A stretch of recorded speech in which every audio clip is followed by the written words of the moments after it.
नमस्कार प्रणाम भैया। इस वीडियो को आप लोग दबाकर शेयर कीजिएगा। जितने भोजपुरी ऑडियंस है, भोजपुरी को मतलब सुनने वाले हैं, जानने वाले हैं, उन सभी के पास इस वीडियो को ज़्यादा से ज़्यादा शेयर करें। देखिए, अरविंद अकेला कल्लू यानी चॉकलेटी स्टार के नाम से जाने जाते हैं।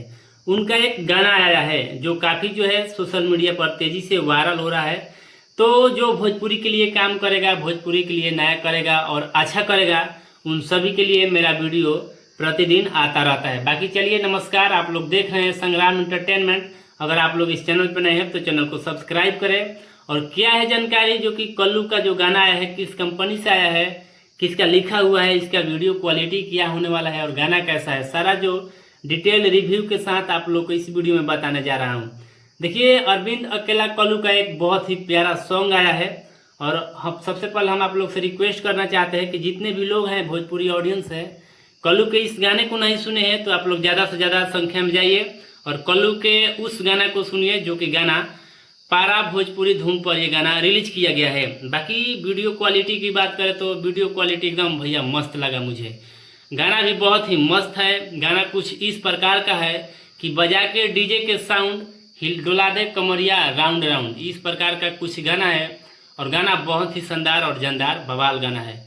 तो आप लोग ज़्यादा से ज़्यादा संख्या में जाइए और इस गाना को प्यार आशीर्वाद दीजिए। देखिए, इस गाना को अरविंद अकेला कल्लू यानी चॉकलेटी स्टार के नाम से जाने जाते हैं। और अरविंद अकेला कल्लू और शिल्पी राज के अंदाज में इस गाना को गाया गया है। और म्यूजिक की बात करें तो आप लोग जानते ही होंगे कि भोजपुरी के प्रसिद्ध म्यूजिशियन प्रियांशु सिंह का इसमें म्यूजिक बनाया हुआ है। बाकी प्रियांशु सिंह के म्यूजिक का कोई जवाब नहीं रहता है। बाकी आप लोग समझ गए होंगे कि प्रियांशु सिंह का म्यूजिक है तो म्यूजिक किस प्रकार का होगा। बाकी लिरिक्स जो है अभिनव प्रताप सिंह का लिरिक्स दिया हुआ है। बाकी गाना भैया एकदम मस्त है, एकदम बहुत ही मस्त है। आप अगर एक बार गाना सुनिएगा तो व्यस्त हो जाइएगा। और जाइए आप लोग ज़्यादा से ज़्यादा इस गाना को सुनिए। और फीचरिंग का रोल किया है इसमें अरविंद अकेला कल्लू के साथ एंगल लीजा, नया एक्ट्रेस हमें दिखाई दे रही है कि एंगल लीजा। पहली बार हम भोजपुरी में ऐसा नाम सुन रहे हैं, जिस एक्ट्रेस का नाम है एंगल लीजा।